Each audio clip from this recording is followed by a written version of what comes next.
एक पहाड़ी इलाके के पास बसे छोटे से कस्बे सूर्यगढ़ में एक लड़का रहता था जिसका नाम था आर्यमित्र।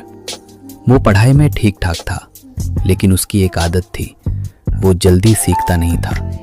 अक्सर लोग कहते थे आर्यमित्र समझदार है, बस अपनी गलतियों से सीखना सीख जाए। सूर्यगढ़ में एक बुजुर्ग शिक्षक रहते थे जिनका नाम था आचार्य वत्सल। लोग दूर दूर से उनके पास सलाह लेने आते थे। उनके पास जीवन का बड़ा अनुभव था और वे अक्सर युवाओं को जीवन की छोटी छोटी बातों में बड़ी सीख दे देते थे। एक दिन आर्यमित्र अपने दोस्त निशांत के साथ आचार्य वत्सल के पास गया। दोनों ने उनसे पूछा, गुरुजी, जीवन में सफल होने का सबसे अच्छा तरीका क्या है?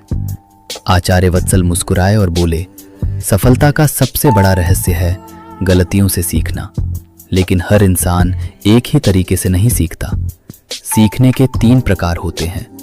दोनों लड़के उत्सुक हो गए। 3 प्रकार? उन्होंने एक साथ पूछा। आचार्य वत्सल ने कहा, हाँ, और इन तीनों को समझने के लिए मैं तुम्हें 3 लोगों की कहानी सुनाता। पहला प्रकार, गलती करना और फिर भी वही दोहराना। सूर्यगढ़ के पास ही एक युवक रहता था जिसका नाम था रुद्राक्ष। वो बहुत मेहनती तो था, लेकिन एक बड़ी कमी थी, वो अपनी गलतियों से कभी नहीं सीखता था। रुद्राक्ष ने एक बार व्यापार शुरू किया। उसने बिना सोचे समझे बहुत पैसा उधार लेकर एक दुकान खोल ली, लेकिन उसने बाजार के बारे में ठीक से जानकारी नहीं ली। कुछ महीनों में ही उसका व्यापार घाटे में चला गया।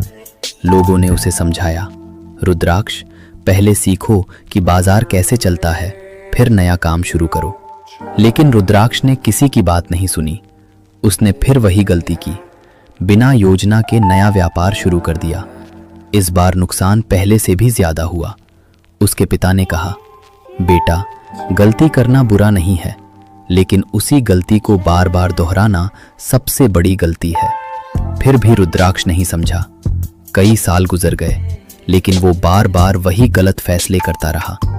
धीरे धीरे लोग उसे एक ऐसे व्यक्ति के रूप में जानने लगे जो हर बार वही गलती दोहराता है। आचार्य वत्सल ने कहानी रोककर पूछा, बताओ, रुद्राक्ष ने क्या खोया? निशांत ने तुरंत कहा, समय। आर्यमित्र बोला, और पैसा भी। आचार्य वत्सल बोले, सिर्फ समय और पैसा नहीं, उसने अनुभव से मिलने वाली सीख भी खो दी। दूसरा प्रकार, गलती करना और उससे सीख लेना। अब आचार्य वत्सल ने दूसरी कहानी शुरू की। उसी कस्बे में एक लड़की रहती थी जिसका नाम था दीप्तिका। वो बहुत जिज्ञासु थी और कुछ नया करने का साहस रखती थी। एक दिन उसने सोचा कि वो अपने हाथों से बने सामान बेचकर छोटा सा व्यवसाय शुरू करेगी। उसने बहुत मेहनत से सामान बनाया, लेकिन उसने ये नहीं देखा कि लोगों को क्या पसंद है। परिणाम ये हुआ कि उसके कई सामान बिके ही नहीं। पहले तो वो दुखी हुई। उसे लगा कि शायद वो ये काम नहीं कर सकती, लेकिन उसने हार नहीं मानी। उसने बाजार का अध्ययन किया, लोगों से पूछा कि उन्हें क्या पसंद है, और फिर उसी हिसाब से नए उत्पाद बनाए। कुछ महीनों बाद उसका छोटा सा काम धीरे धीरे सफल होने लगा। एक दिन उसकी माँ ने पूछा, तुमने ये सब कैसे सीखा? दीप्तिका मुस्कुराकर बोली, पहली बार मैं गलती कर बैठी थी, लेकिन उस गलती ने मुझे सिखा दिया कि सही तरीका क्या है।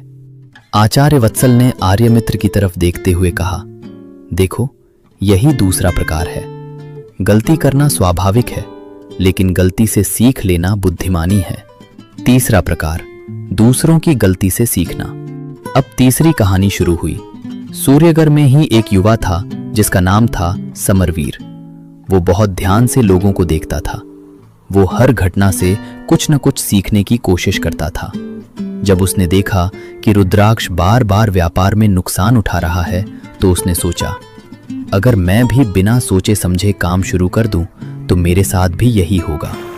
उसने पहले कई महीनों तक बाजार का अध्ययन किया। फिर उसने देखा कि दीप्तिका ने अपनी गलती से सीखकर अपना व्यापार सफल बना लिया है। उसने उससे भी सलाह ली। समरवीर ने जब अपना काम शुरू किया तो वो पहले से तैयार था। उसने दूसरों की गलतियों और अनुभवों से बहुत कुछ सीख लिया था, इसलिए उसका काम शुरू से ही सही दिशा में चला। कुछ सालों में वो कस्बे के सबसे सफल व्यापारियों में से एक बन गया। जब लोगों ने उससे सफलता का रहस्य पूछा तो उसने कहा, मैंने अपनी जिंदगी में बहुत कम गलतियां की हैं, क्योंकि मैंने कोशिश की कि दूसरों की गलतियों से सीख लूं। तीनों सीख का सार आचार्य वत्सल ने तीनों कहानियां खत्म करके कहा, जीवन में लोग तीन तरह के होते हैं। पहले प्रकार के लोग जो गलती करते हैं और बार बार वही गलती दोहराते रहते हैं। ऐसे लोग सबसे ज्यादा समय और अवसर खो देते हैं। कहानी की सीख, जीवन में गलतियां होना बिल्कुल स्वाभाविक है। कोई भी इंसान बिना गलती किए नहीं सीखता, लेकिन असली फर्क इस बात से पड़ता है कि हम उन गलतियों के साथ क्या करते हैं। क्या हम उन्हें नज़रअंदाज करके बार बार वही गलती दोहराते हैं?